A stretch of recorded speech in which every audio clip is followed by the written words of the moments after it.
Bunso Migs Malino inamin ang dahilan ng kanyang paglimot, sino siya ating kilalanin.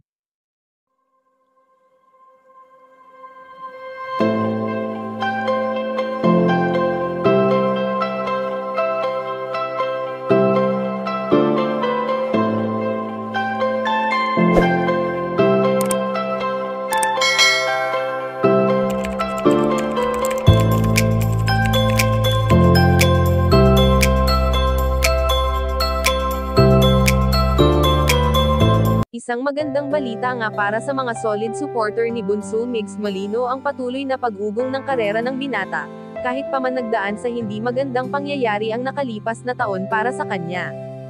Masasabing wala talagang imposible dahil ang taong nabalot ng lungkot noong iwan siya ng kanyang prinsesa ay eto at masaya na sa kung ano ang mayroon siya sa tulong ng kanyang mga taga-subaybay.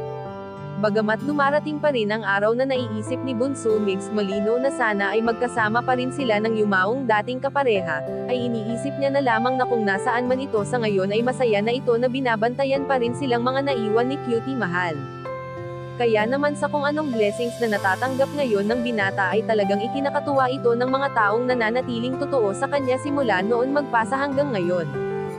Ganun pa man ay ayon sa aming impormasyon na nakalap, na naibahagi ni Bunso Migs Malino ang dahilan kung paano siya nakakalimot panandalian sa kanyang prinsesa na si Cutie Mahal. At ito nga ay walang iba kundi ang kanyang pamilya, lalong-lalo na ang source of happiness ng binata na si Baby Chaos. Ang palagiang pag-uwi niya sa kanilang probinsya ay talagang sinusulit niya na, dahil ang mga oras at araw ay sadyang napaka-importante ngayon para kay Bunso Migs Malino. Kayo mga ka-chika, anong masasabi nyo dito? Please leave the comment and don't forget to subscribe.